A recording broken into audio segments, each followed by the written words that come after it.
Nous sommes ravis de vous accueillir à notre live Le Monde Wheel of Green. Nous avons le plaisir d'accueillir aujourd'hui Bertrand Badré pour un débat autour de la thématique de la finance verte à l'épreuve de BlackRock. Bertrand Badré, bonjour. Bonjour Isabelle. Alors Bertrand Badré, vous avez une solide carrière en finance puisque vous êtes actuellement PDG et fondateur du fonds d'investissement Blue Like an Orange Sustainable Capital. Vous nous raconterez tout à l'heure de quoi il s'agit exactement. Vous avez précédemment été directeur général de la Banque mondiale. Vous avez été associé chez Lazard. Vous êtes passé en tant que directeur financier au Crédit Agricole et à la Société Générale. Vous avez également été représentant personnel adjoint de Jacques Chirac lorsqu'il était président, donc pour l'Afrique. Et puis vous êtes par ailleurs, et on vous a lu bien évidemment, l'auteur de l'ouvrage Money Honey et si la finance sauvait le monde. C'est aux éditions Débat Public Édition. Alors, la finance verte à l'épreuve de BlackRock, eh bien, de quoi s'agit-il ? Eh bien, en fait, début avril, l'américain BlackRock, qui est le plus important gestionnaire d'actifs au monde, a remporté un contrat de conseil avec la Commission européenne, contrat qui portait sur l'intégration des critères extra-financiers ESG dans la régulation bancaire européenne. ESG, je le rappelle, pour environnementaux, sociaux et de gouvernance. Aussitôt, des députés européens et des organisations de la société civile ont crié au loup dans la bergerie, évoquant notamment un conflit d'intérêts ou encore la mainmise des Américains sur tout ce que l'Europe compte de finances vertes. Donc Bertrand Badré, vous allez nous analyser cette situation dans un instant. Nous avons la chance de passer ensemble 12 minutes 30 précisément, et puis nous aurons le bonheur d'avoir 30 minutes d'échange avec vous qui nous suivez en direct, internautes. N'hésitez pas, vous pouvez poser vos questions via Facebook, et nous aurons la chance, et je la salue au passage, d'avoir pour modératrice Odile Deplat, que je salue, et qui va faire le lien justement entre vous et puis notre invité Bertrand Badré. Alors Bertrand, on revient donc sur finance verte à l'heure de BlackRock, à l'épreuve de BlackRock. Déjà, tout simplement, qui est ce BlackRock? On sait que c'est un mastodonte, mais qui essaie de faire montre d'engagement environnemental, mais est-ce que finalement tout ça n'est pas un peu du greenwashing? Alors BlackRock, c'est intéressant parce que ma carrière m'a permis de les croiser depuis extrêmement longtemps et il faut d'abord reconnaître que c'est un formidable succès industriel. Moi, je les ai connus il y a une vingtaine d'années quand j'étais jeune banquier à New York et à l'époque, BlackRock gérait 200 milliards de dollars, ce qui me paraissait déjà considérable comme montant à l'époque. Aujourd'hui, ils sont, en tout cas au 31 décembre, je ne sais pas aujourd'hui, à plus de 7000 milliards de dollars. Je pense que pour la plupart des gens en ligne, on ne sait plus exactement même le nombre de zéros que ça représente, 7000 milliards de dollars. Donc c'est un formidable succès dans l'industrie financière et c'est devenu un symbole. Alors la réalité, c'est qu'ils ne sont pas les seuls à être devenus presque aussi gros. Il y a toute une série d'entreprises qui gèrent beaucoup d'argent. Vous avez plusieurs dizaines de grandes entreprises qui gèrent pour le compte de tiers 1000, 2000, 3000, 4000 milliards de dollars. Ça, c'est l'industrie financière du jour. Mais BlackRock est devenu le symbole de tout ça. Et c'est devenu un symbole à double titre. D'abord parce que c'est les plus gros et parce qu'ensuite, leur patron, Larry Fink, depuis plusieurs années, envoie chaque année une lettre aux dirigeants des grandes entreprises du monde entier pour leur dire attention au climat, attention au long terme, changez vos comportements. Et il y a depuis, effectivement, cette suspicion que vous avez d'un côté une entreprise qui applique les canons de la finance traditionnelle et de l'autre, une forme de prêche un peu artificielle plantée au-dessus de cette entreprise. Alors, je pense que c'est plus compliqué que ça. C'est-à-dire que on a effectivement un dirigeant qui prend le risque de dire ce qu'il a dit et il n'y a personne qui l'oblige à le faire. Et je crois qu'il est sincère. Je pense qu'il n'y a pas de… Ce qu'il dit, je pourrais le signer assez largement. Et derrière, il y a une organisation qui a été construite dans le modèle dans lequel on opère aujourd'hui, qui est le modèle financier tel qu'il fonctionne depuis une cinquantaine d'années et qui évolue lentement, qui a des défauts à sa cuirasse, qui s'expose et qui se trouvent dans des situations comme celles que vous avez décrites en Europe. C'est pas les seuls, mais c'est vrai que c'est les plus gros et d'une certaine manière les plus visibles. Et c'est ceux avec lesquels le contraste est le plus fort. Parce que d'un côté, vous dites voilà ce qu'il faut faire, et les gens disent mais voilà ce que vous faites. Et on le sait, pardon, mais Larry Fink…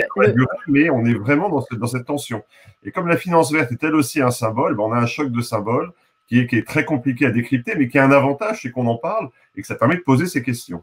Mais on le voit effectivement, Larry Fink, donc le PDG de BlackRock, va jusqu'à écrire chaque année aux actionnaires, à les exhorter à s'engager davantage pour la planète. Donc c'est vrai qu'on peut se demander s'il n'y a pas effectivement une double mesure, enfin à la fois beaucoup d'effets d'annonce et puis derrière, quand on voit la réalité des investissements dans le vert, c'est finalement assez petit par rapport aux investissements globaux de BlackRock. Oui, j'aurais presque envie de dire qu'il faudrait que les collaborateurs du groupe BlackRock lisent aussi la lettre de leur patron. Je pense que l'aide de Larry Fink, elle s'adresse au système capitaliste dans son ensemble, elle s'adresse aussi à BlackRock. Il y a une révolution culturelle à faire chez BlackRock, comme chez un certain nombre d'investisseurs institutionnels, pour aller dans cette direction. Alors, est-ce que c'est du washing? Je ne pense pas, parce que si c'était du washing, il y aurait une intention malicieuse. Je ne crois pas que ce soit le cas. Je pense que c'est juste une entreprise qui met du temps à se transformer et qui, effectivement, cette lenteur est mal perçue aujourd'hui et crée des moments de porte-à-faux en interne, en externe, avec les clients, et d'où les irritations assez légitimes qui ont pu s'exprimer au moment de cette attribution de ce mandat de conseil. Alors, ce qui est intéressant, c'est que ce mandat de conseil était assez minime, somme toute. On parle de 200 ou 300 000 euros, ce qui, à l'échelle de la Commission européenne BlackRock, est minime. C'est très symbolique, très symbolique. Voilà. Et cette affaire a pris tant d'importance, ça montre bien qu'il y a une question derrière. Et donc, justement, est-ce que, Bertrand, pardon, est-ce qu'on a un conflit d'intérêts entre BlackRock et la Commission européenne? Quelle est votre analyse? Parce que beaucoup de gens sont vent debout finalement contre ce petit contrat. Alors, je pense qu'il y a deux questions. Il y a une analyse très juridique et le conflit d'intérêts, il n'est pas entre BlackRock et la Commission. Il est dans le conflit que BlackRock pourrait avoir comme conseillant la Commission sur les règles à mettre en œuvre pour la régulation bancaire, et le fait que BlackRock est par ailleurs dans une autre division de BlackRock actionnaire de ce même système bancaire et influençant ce système bancaire. Donc après, on rentre dans ce que les banquiers appellent les murailles de Chine, les séparations, etc. Donc dans un débat extrêmement juridique, la Commission a dit qu'il n'y avait pas de conflit d'intérêts. Sur le plan juridique, c'est probable. Je ne sais pas. En revanche, là où moi j'ai une vraie question, pour le coup, c'est que l'Europe a plutôt été en pointe sur ces questions de finances responsables, de finances vertes. Ça fait plusieurs années qu'on est vraiment ceux qui animons ces travaux sur la planète. Je l'ai vu aussi avec les travaux de mon modeste fonds. C'est en Europe que j'ai eu un grand écho, que les gens travaillent. C'est vrai en France en particulier, c'est vrai dans le Benelux, c'est vrai en Scandinavie, c'est vrai un peu partout.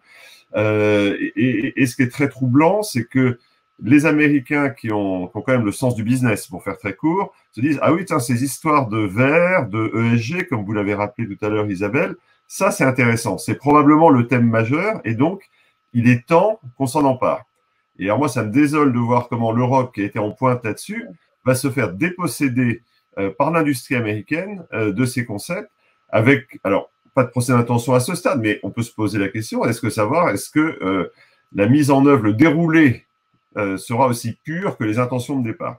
Effectivement, c'est comme un autre, est-ce qu'on va arriver effectivement s'en tenir à quelque chose qui respecte les intentions initiales?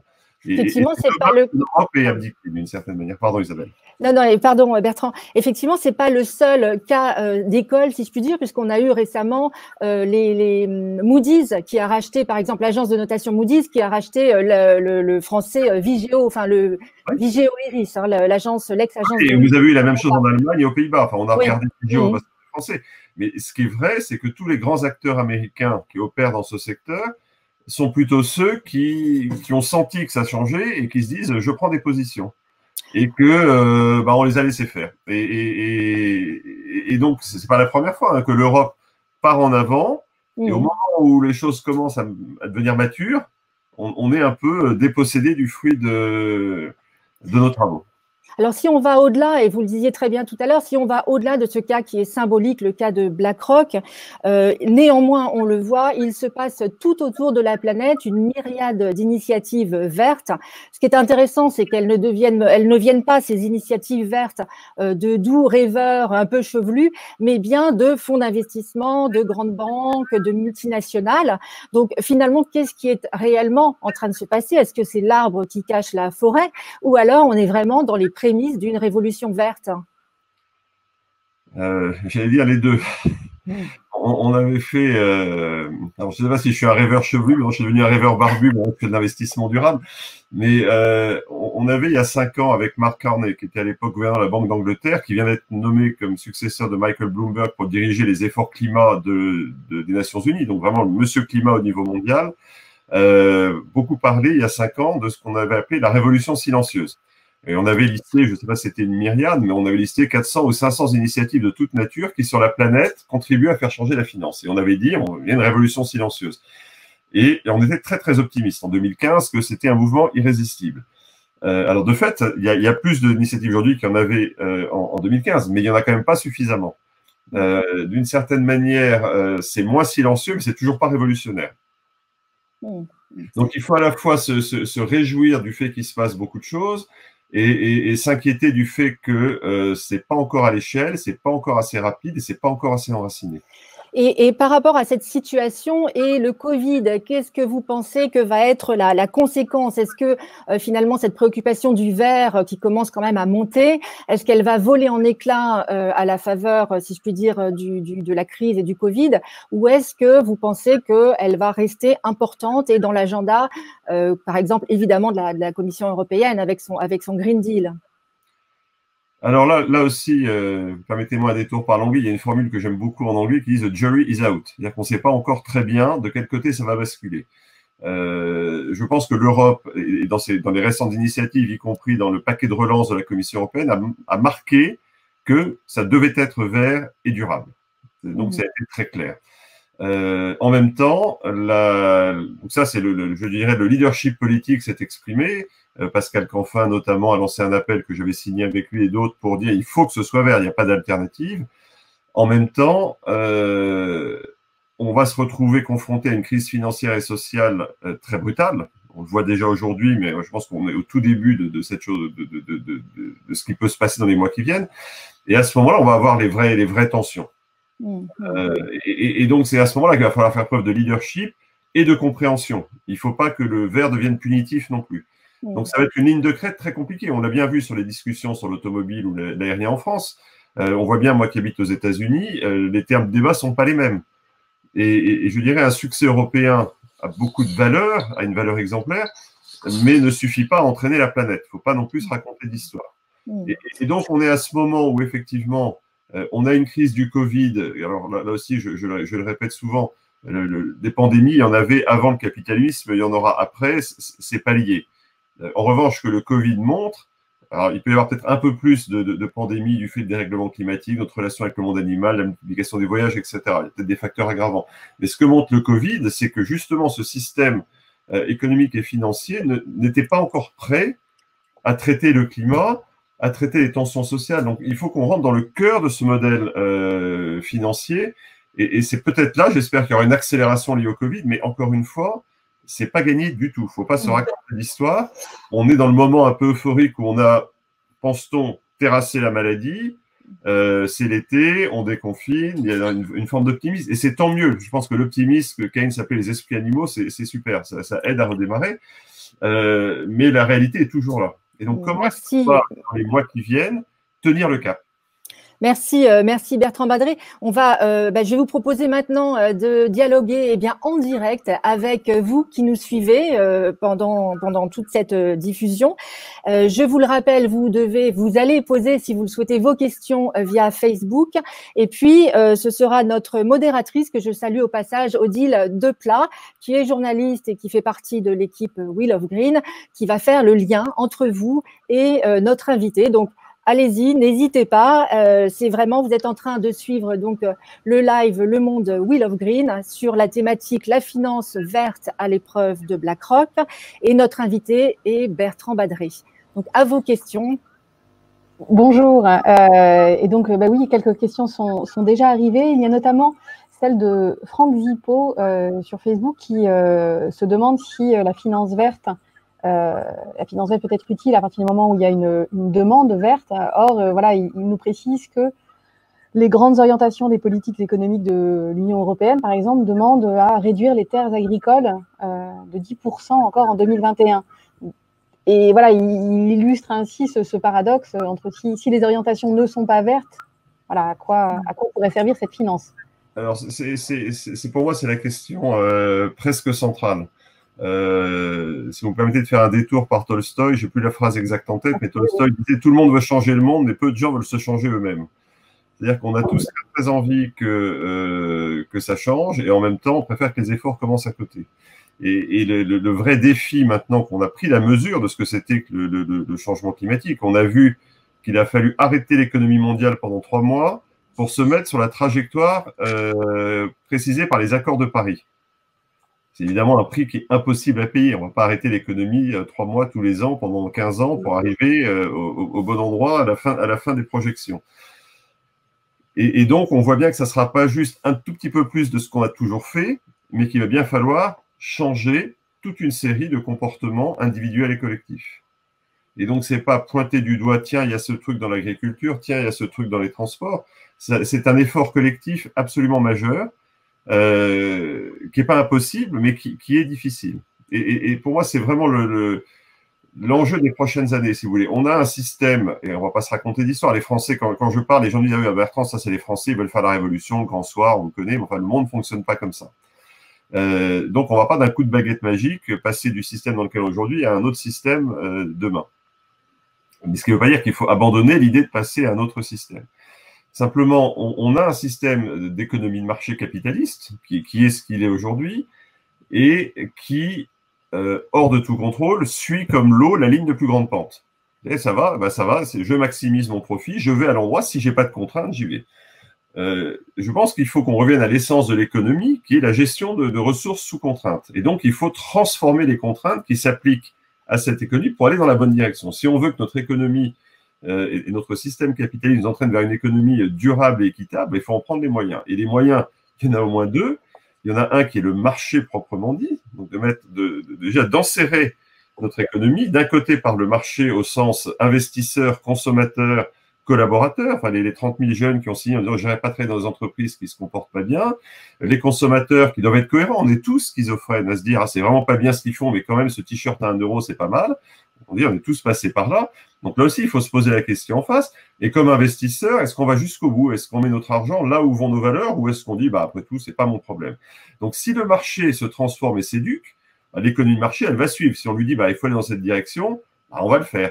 Et par ailleurs, il y a un vrai travail, ça s'adresse aux différents gouvernements, à la Commission européenne, aux régulateurs, qui est qu'effectivement, l'eau, pour la canaliser, il faut deux digues. Il y a la digue du marché et la digue de la réglementation. Et il faut travailler sur ces 2 digues en même temps. Et c'est un sujet à 5 ans, 10 ans, 15 ans. Mais la question est bonne. Si on ne développe pas une cohérence dans tout ce qu'on fait, c'est pas des petits trucs à droite et à gauche qui vont changer, ça c'est sûr. Et alors, on a une nouvelle question de Augustin qui demande quels sont les critères d'un investissement considéré comme durable dans le cadre du New Deal européen. Alors, là aussi, c'est une des difficultés à laquelle on est confronté aujourd'hui. Je pense qu'on la surestime, mais elle est troublante. C'est-à-dire, il n'y a pas de maître des cérémonies qui va dire « je remets l'Oscar à telle personne parce qu'il a respecté tous les critères ». Il y a plein de manières de définir. Alors, l'Europe a mis en place ce qu'on appelle la taxonomie, qui est un document extrêmement détaillé qui dit, voilà, des secteurs dans lesquels on peut investir et qui sont positifs ou négatifs. Vous avez après, Isabelle l'a rappelé, ce qu'on appelle les critères ESG, la prise en compte de données environnementales, sociales et de gouvernance. Vous avez une vision plus stricte, qui est la vision d'impact. Vous avez, enfin voilà, il y a des tas de systèmes dans le monde. Et là, la difficulté, si je prends l'exemple de l'impact et l'ESG, quand on est très strict sur ce que c'est que l'impact, c'est 500 milliards dans le monde. Alors, on dit 500 milliards, c'est beaucoup d'argent. Oui, mais quand vous savez que vous avez 270 000 milliards de dollars d'actifs, 500 milliards, c'est tout petit. Quand on regarde l'ESG, c'est 35 ou 40 000 milliards. C'est beaucoup. Mais ESG, c'est assez souple comme définition. Donc, ça ne répond pas vraiment aux critères qui sont… Donc, voilà, on est dans cette phase où on est en train de trouver notre voie. C'était un peu Bertrand, justement, vous parlez par exemple de finance à impact. C'est vrai que vu de l'extérieur, ça peut faire un petit peu jargon. Est-ce que vous pouvez nous donner des exemples concrets de ce que peut être la finance à impact?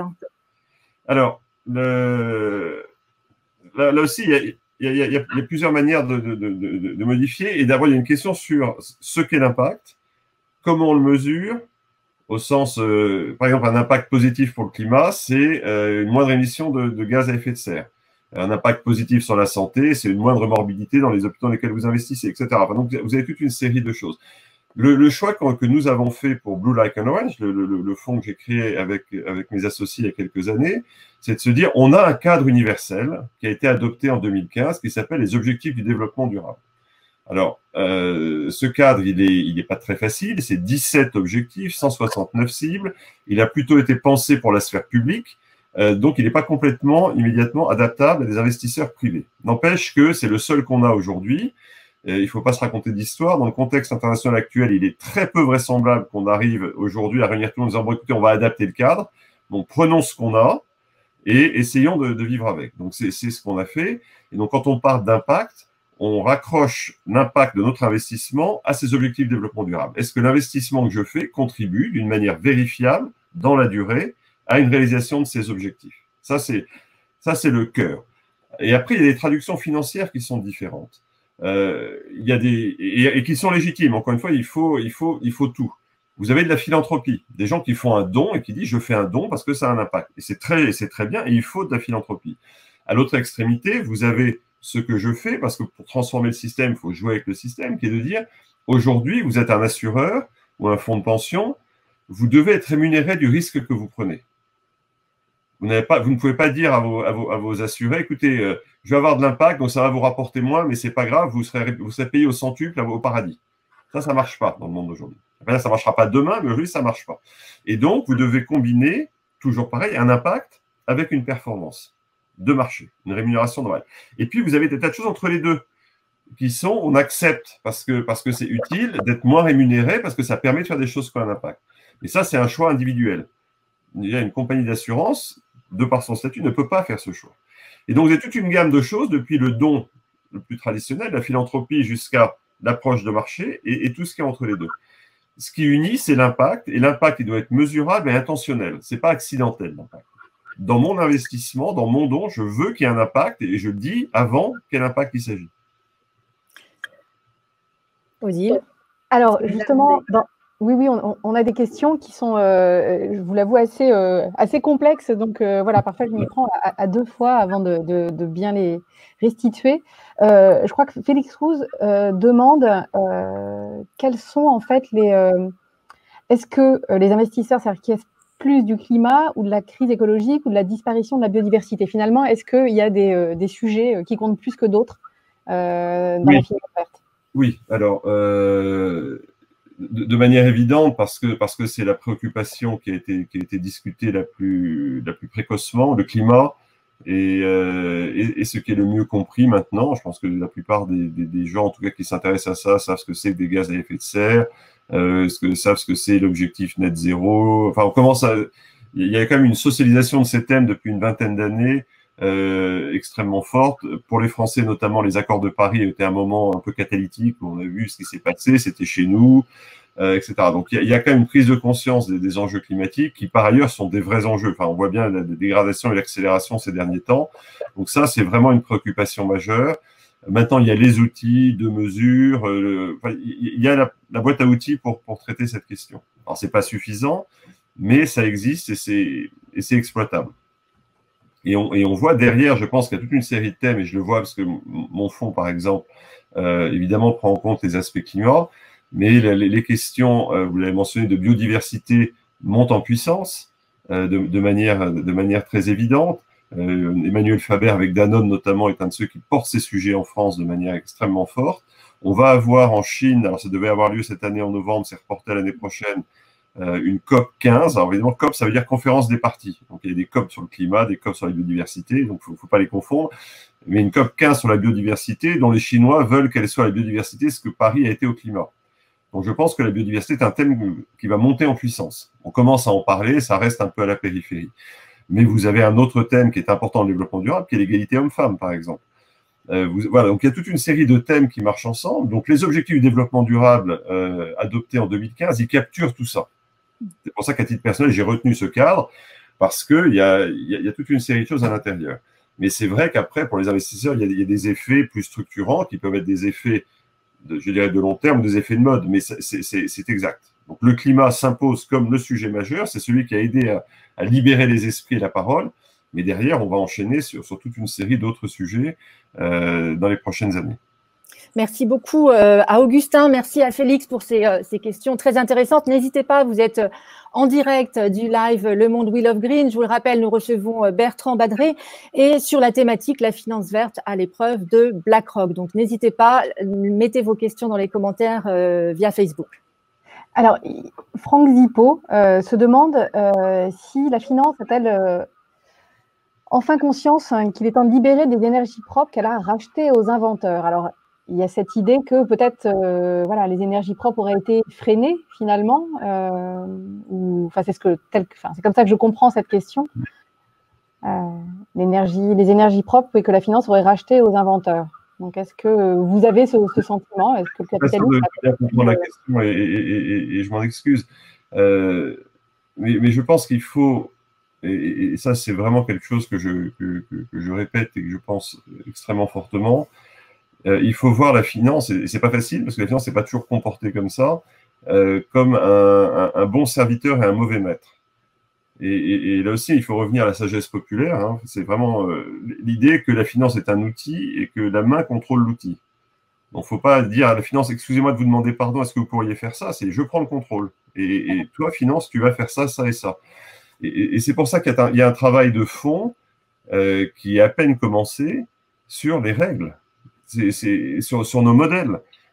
Comment est-ce qu'on compte? Comment est-ce qu'on paye les gens? Comment, etc. Tout ce travail de fond, il est à commencer.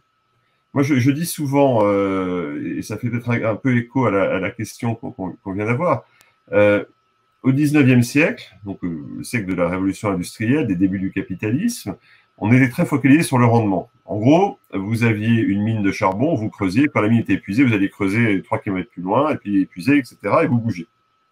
Et puis quand vous n'aviez pas assez de place, vous étiez russe, vous allez vous occuper de toute la Sibérie, vous étiez américain, vous traversiez le continent, et vous étiez européen, vous colonisiez le monde. Bon. Au XXe siècle, on a sophistiqué les approches tout au long de ce siècle, et on a identifié, travaillé, positionné le couple rendement-risque, qui est le cœur de l'analyse financière aujourd'hui, et encore une fois, extrêmement puissant. C'est ce qui a structuré toute l'industrie financière, et c'est vraiment la manière dont on raisonne quand on parle finance aujourd'hui. Je prends ce risque, quel est le rendement, et normalement, on espère que c'est à peu près commensurable. Je pense qu'au XXIe siècle, il faut qu'on ajoute une troisième variable, qui est une variable qu'on peut appeler d'impact ou de durabilité, ou de développement durable, risque, rendement et développement durable. Et c'est parce que on a pris conscience qu'on était dans un monde fini, avec des ressources finies, une capacité d'acceptation sociale finie, et donc c'est là qu'il faut, encore une fois, prendre son tournevis et ajuster les modèles financiers, ce qu'on n'a pas commencé à faire ou qu'on commence juste à faire aujourd'hui. Et alors, Éléonore se demande, elle, vous évoquiez la crise du Covid au début et ses conséquences économiques, mais elle se demande si la crise climatique n'est pas énormément plus grave en termes financiers que le Covid. Bien sûr, alors c'est ce que je disais, j'avais écrit sur ce sujet avant la crise du Covid, non pas en anticipation du Covid, mais en disant, voilà, il y a toute une série d'initiatives, ça bouge, etc. Et pour reprendre ce que disait Isabelle tout à l'heure, c'est l'arbre qui cache la forêt de la crise climatique et la jungle de la crise sociale. C'est-à-dire qu'on est content de faire des tas de petites choses, mais au fond, la crise climatique, elle continue à avancer sans nous, et la crise sociale liée au développement des inégalités, elle continue à avancer sans nous. Arrive le Covid, sur une trajectoire déjà problématique. Et je ne sais pas si vous avez vu ce dessin qui était très frappant dans The Economist, il y a un mois, où on voit deux boxeurs sur le ring. Le premier a une tête de planète, et le deuxième a une tête de Covid. Et donc, ils sont en train de se battre. Et on voit deux boxeurs de taille normale. Et on voit, tournant pour s'échauffer autour du ring, un colosse, 3 fois la taille des deux boxeurs, avec la tête changement climatique. Donc, en gros, là, c'est l'échauffement. Et alors, avec une différence forte, c'est vrai qu'il ne faut pas raconter le Covid, c'est comme le changement climatique. C'est d'ailleurs pour ça que c'est plus compliqué. Une pandémie, en général, elle a un début, elle a une fin, elle est cernée. Enfin, le changement climatique, c'est qu'on ne sait pas exactement à quel moment ça devient insupportable. Ce que Marc Carnet, dont je parlais tout à l'heure, avait appelé la tragédie des horizons. En fait, on est dans un monde où personne n'est réellement dépositaire par ses fonctions de ce qui se passe dans 10 ans. On peut tous y penser, on peut tous être préoccupés, mais aujourd'hui, pour être très caricatural, le trader, il est dans la seconde, Le directeur financier que j'ai été, il est dans le trimestre. Le patron de l'entreprise, il regarde son plan stratégique à 2-3 ans. Il peut évidemment avoir des perspectives de plus long terme, mais c'est pas son sujet en exécution. L'homme politique, le gouverneur de banque centrale, il va regarder à 3-5 ans. Mais au-delà, bah, c'est un système qui est un peu flou. Et donc, on n'a pas de personne qui dit bah, je prends ce sujet en charge et on y va. Donc, c'est vrai que c'est à la fois qu'on parle et pas qu'on parle. Et en même temps, on sait que les effets seront infiniment plus grands et infiniment plus lourds. Et alors, il y a aussi des questions qui arrivent, notamment sur le tourisme durable. Et je pense qu'on est souvent dans ces idées un peu de contradiction, d'oxymore, de tourisme durable, par exemple, qui pourrait être une des choses financées par la finance verte. Est-ce que ce n'est pas impossible en soi? Voilà. Félix le dit autrement, est-ce qu'on ne se fout pas de notre gueule? Mais voilà, est-ce que le tourisme peut être durable? Est-ce que le tourisme peut être en Afrique, par exemple? Non, mais on est à ce moment où il faut être capable de dire on va quand même continuer à vivre. On va pas tous vivre dans des bulles. Enfin, je veux dire, on va pas être confiné à vie avec des masques parce que c'est mieux. Enfin, je veux dire, si le prix à payer pour qu'on survive, c'est de rester enfermé chez soi, c'est probablement pas la bonne solution. Donc, il faut qu'on réfléchisse à un certain nombre d'approches. J'ai pas forcément la réponse. Mais c'est vrai que cette crise va probablement amener une accélération des changements dans le transport, et c'est très bien. Il va y avoir des débats sur le tourisme durable au sens de l'emploi local, les ressources locales, la préemption par les ressources hôtelières ou touristiques des ressources du pays. Enfin, il faut que ces débats se posent. Encore une fois, c'est se changer soi-même. Ça a toujours existé, le tourisme durable. Est-ce que ça reste une petite poche de côté ou est-ce que ça devient, comme disent les anglo-saxons, mainstream, c'est-à-dire que tout le monde fait attention partout? Donc là, encore une fois, on a ce profond travail de changement. Donc effectivement, on peut avoir cette posture cynique en disant, bah, comme on disait tout à l'heure sur BlackRock, ils se foutent de nous. Et on peut trouver plein d'arguments pour le justifier. Au contraire, on se dit, OK, bah, qu'est-ce qu'on fait? Et pour moi, c'est très important de se dire, d'arrêter de dire, il y a eux et il y a nous. Mmh. Alors, c'est sûr qu'on a plus ou moins d'incapacité à influencer la planète. Vous êtes directeur général du FMI, gouverneur de la Banque centrale, président des États-Unis, vous avez un impact disproportionné par rapport à nous trois là à l'écran. Mais en même temps, on a tous, dans un monde en plus qui est très fluide, très connecté, etc., comme je le disais, comme consommateur, comme investisseur, comme citoyen, comme collaborateur, comme tous nos rôles sociaux, une capacité à influer. Si on ne change pas nous-mêmes, on ne peut pas blâmer les autres de ne pas le faire. Donc, il faut tous qu'on dise comment est-ce que moi, je peux faire. Ce n'est pas eux. Et je dis souvent sur BlackRock, parce que là aussi, il y a une vision, et c'est normal parce que le monde de la finance est compliqué. BlackRock ne gère pas son argent. BlackRock gère notre argent.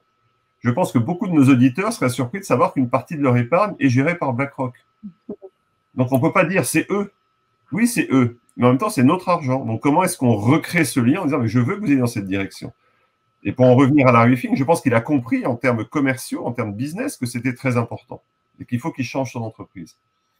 Je vous le rappelle, vous suivez le live Le Monde We Love Green avec Bertrand Badré pour inviter sur la thématique la finance verte à l'épreuve de BlackRock. N'hésitez pas, envoyez vos questions via les commentaires Facebook. Alors, j'ai deux questions, justement. Vous dites, effectivement, on a plus d'influence quand on est directeur du FMI. Alors, justement, certains demandent comment est-ce que la régulation et la planification d'une politique économique peut-elle être mise en place? Parce que plusieurs économistes appellent à le faire. Ça s'est fait après la Seconde Guerre mondiale et on sent que c'est quelque chose que les gens attendent aussi. C'est finalement, que font nos décideurs? Et est-ce que les banquiers sont des décideurs? Est-ce que les... voilà. Oui, alors la planification, c'est comme tout. On aimerait bien que d'autres gens décident à notre place de choses très bien. Bon, après, il faut aussi qu'on fasse partie de tout ça. On n'est plus en 1945, quand on était en train de rattraper l'effort des États-Unis et de reconstruire la France.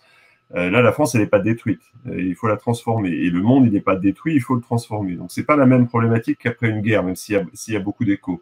Et même si j'ai utilisé cette formule à plusieurs reprises, il faut qu'on gagne la guerre contre le Covid. C'est ce qu'avait dit le président en parlant de guerre, c'était probablement un peu excessif. Mais il faut surtout qu'on gagne la paix maintenant. Comment est-ce qu'on se met en position de construire ce système durable dont le 21e siècle a besoin? Et c'est tout l'enjeu de ce qu'on veut faire. Alors la difficulté, c'est que la planification, il faut qu'en gros la puissance publique retrouve un peu le sens du long terme. Encore une fois, qu'on dépasse cette tragédie des horizons. La planification, c'est une manière de dire, bah, OK, il y a quelque part dans le système, une capacité de penser, de s'engager au-delà des 3 à 5 ans, qui est le rythme électoral, le rythme des jobs, etc.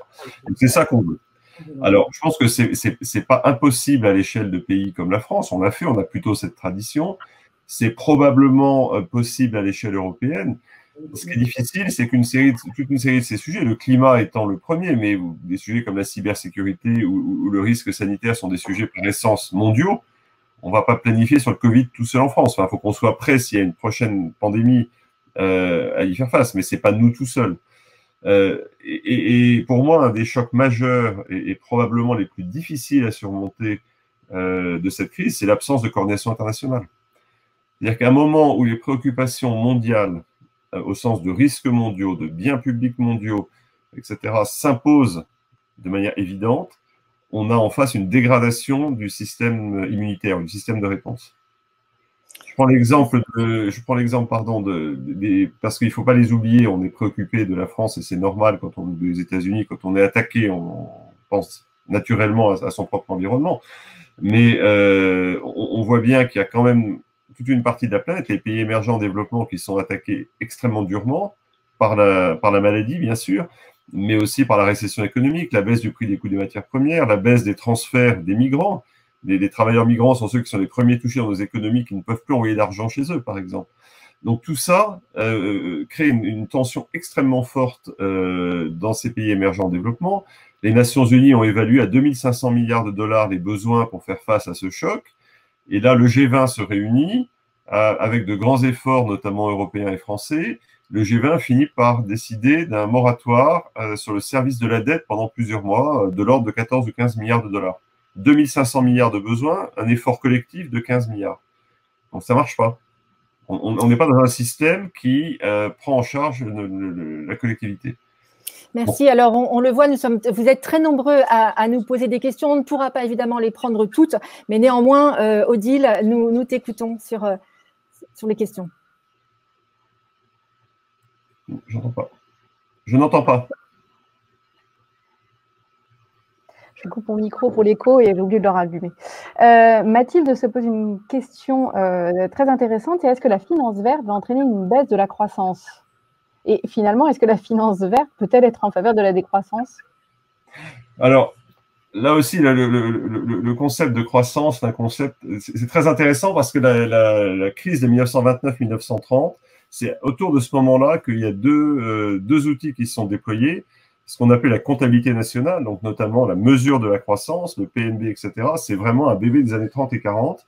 Et toutes les normes comptables, la mise en œuvre de plans comptables, etc., est aussi à cette période-là. On oublie qu'une entreprise comme McKinsey, qui fait du conseil stratégique aujourd'hui, a commencé comme une entreprise qui aidait les entreprises à mettre en place leur comptabilité, notamment. Et donc, ce qui serait intéressant, c'est de voir si cette crise, appelons-la la grande crise, la crise financière plus la crise du Covid, dans les 10-15 ans qu'on vient de voir, vont aboutir à de nouveaux instruments de mesure. On connaît tous, Nicolas Sarkozy avait fait une commission sur ce sujet-là il y a 12 ans, les limites de ce que c'est que la croissance. Donc je pense qu'il ne faut pas qu'on s'entretue sur l'instrument de mesure, il faut qu'on s'entretue sur quelle est la bonne trajectoire collective d'avancée, de progrès, de bien-être, etc. Et il y a une phrase, je ne sais plus bien la resituer, mais que j'ai beaucoup utilisée, qui était un résumé d'un texte que j'avais lu il y a très très longtemps. C'était la conférence des églises protestantes, qui avait cette distinction très intéressante entre croissance et développement. Il disait la croissance, c'est le cancer. C'est le développement illimité, sans contrôle, c'est la prolifération. Et en gros, chacun sait que si vous prenez votre voiture et que vous allez faire 100 fois le tour du périphérique, vous faites du PNB, vous faites de la croissance. Est-ce que c'est utile? Non. Mais c'est bon pour les chiffres. Donc on voit bien, on connaît par cœur toutes ces ambiguïtés-là. Et ce qu'il disait, en opposition à la croissance, vous avez ce qu'on appelle le développement. Et le développement, j'aimais beaucoup cette formule, ils appelaient ça la stratégie de l'embryon. L'embryon, c'est mettre les choses dans le bon ordre, au bon endroit et au bon moment. Et là, vous aboutissez à quelque chose qui ressemble à un être humain à la fin. Et donc, je pense qu'il faut qu'on passe d'un modèle de croissance à un modèle de développement. Les instruments, c'est important parce qu'on vit dans un monde qui est gavé de statistiques, etc. Mais je ne crois pas qu'il faille dire croissance-décroissance. Il faut passer de la croissance au développement. Qu'est-ce que ça veut dire ? Effectivement, c'est une question extrêmement importante. Il nous reste 5 minutes, donc on va prendre encore, je pense, Odile, une question ou deux, avec des réponses succinctes. Oui, alors il y avait beaucoup de questions sur le rôle de la finance verte dans les pays en développement et notamment en Afrique. Et justement, est-ce que la finance verte s'intéresse particulièrement à ce continent? Et puis peut-être une deuxième question qui était est-ce qu'il ne faut pas changer de système monétaire? Alors, c'est vaste. Je vous laisse. En 30 secondes, Bertrand, 30 secondes pour cette réponse. Je vais me concentrer sur la première. La question sur l'Afrique, en fait, pose une question beaucoup plus générale et qui pour moi, est aussi très, très importante aujourd'hui. Je vous l'ai dit, on a 250 000 milliards de dollars à allouer sur la planète en fonction des besoins. Et aujourd'hui, il y a une très grande partie de cet argent qui va s'investir à taux zéro, voire négatif, dans les grandes économies développées. Alors, c'est formidable pour le Trésor français, allemand et américain. Ils se financent pas cher et donc, et peut-être qu'ils en serviront pour aider nos économies à aller dans la bonne direction. En revanche, on n'a pas assez de flux qui vont dans les pays émergents en développement. C'est pour ça que moi, j'ai créé Blue Like an Orange. C'est dire, dans cette mauvaise allocation de ressources, comment est-ce qu'on peut allouer une part plus importante là où il y a des vrais besoins? Le développement durable, il ne sera pas gagné en France. Je vais être très honnête, on va y arriver. Je veux dire, ça prendra le temps qu'il faut, mais on est parti, la pression, les pouvoirs publics, l'Europe, tout ça, on va dans la bonne direction. Même aux États-Unis, on va aller dans la bonne direction. Le développement durable, les enjeux de climat, d'égalité, de biodiversité, ils seront gagnés en Amérique latine, en Afrique, en Asie du Sud. C'est ça la nouvelle frontière. C'est là qu'il faut qu'on alloue des ressources et qu'il faut que collectivement, on équipe notre système financier pour que notre épargne, et on a de l'épargne, on a de l'argent, on a toutes les pièces du puzzle, que ces pièces du puzzle, on les mette là où on en a besoin, c'est-à-dire dans ces pays. Pour moi, c'est absolument fondamental. Si on n'est pas capable de le faire, c'était ce que j'avais appelé dans mon néonie Rome 2.0. Alors, c'était aussi très caricatural, mais l'Empire romain, c'était le limes, donc la Grande Muraille, si vous voulez, ou comme l'Empire chinois, la Grande Muraille pour garder les barbares à l'extérieur. Et donc, c'est le mur de Trump, c'est même pas une image, ça existe, on va mettre un mur et les gens vont pas venir. Et à l'intérieur, c'était du pain et des jeux, ou un revenu minimum, ou je ne sais quoi, et on garde les gens chez nous calmes. Il faut pas qu'on fasse Rome 2.0.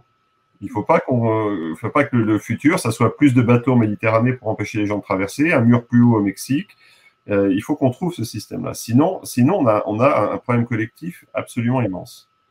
Il nous reste trois petites minutes pour ce live, donc le monde Wheel of Green. Encore une question, Odile. Le monétaire, quand même. C'est pas ma spécialité, mais c'est un vrai sujet au sens où c'est la mère de toutes les batailles. Mais c'est la plus compliquée parce que c'est là aussi qu'il y a des enjeux de pouvoir considérables.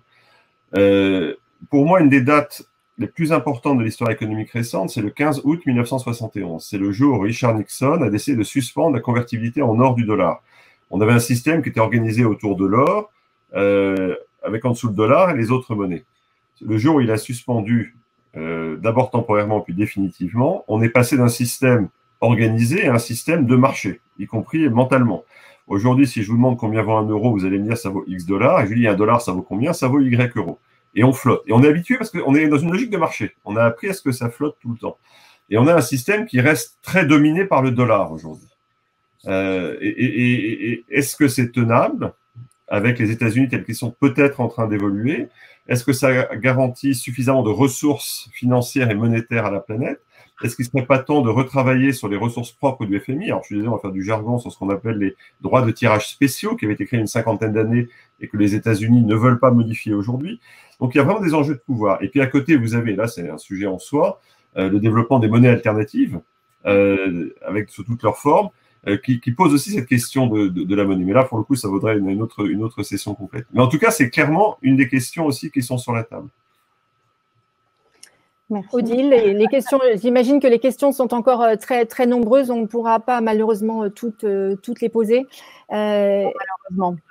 Il y avait des choses sur le prix d'accès des ressources. Enfin, je dis ça comme ça n'a plus de sens. Non, mais les coûts du pétrole. Enfin, voilà, énormément de choses qui étaient abordées par nos internautes, qui étaient très intéressés discussion. Effectivement, ça sera peut-être pour une prochaine fois. Nous touchons à la fin de notre live Le Monde Wheel of Green. Nous sommes ravis, Bertrand, de vous avoir accueilli dans ce live. Merci d'avoir accepté notre invitation. Merci à vous qui nous avez suivis, d'avoir posé autant de questions et aussi intéressantes. Nous vous donnons rendez-vous demain à 11h. Nous aurons 4 nouveaux rendez-vous auxquels, bien évidemment, vous êtes conviés et vous pourrez poser vos questions. Dès 11h, nous aurons Catherine Vincent qui recevra Glenn Albrecht. Glenn Albrecht qui est l'auteur du livre Les émotions de la Terre pour aborder le thème de la résilience. À midi, nous aurons le collectif Forbidden Stories qui reviendra sur la genèse de la série documentaire Green Blood. À 13h, nous aurons Stéphane Foucard qui recevra le chercheur François Gémen, qui est, comme vous le savez, membre du GIEC. Et puis, pour conclure, à 14h, le journaliste Lionel Astruc qui va dialoguer avec Vandana Shiva sur le thème « Un virus et l'humanité ». Merci encore de nous avoir suivis. Merci Bertrand Badré pour d'avoir accepté notre invitation. Et puis, nous vous souhaitons un très bon week-end. Merci Daniel, merci Odile.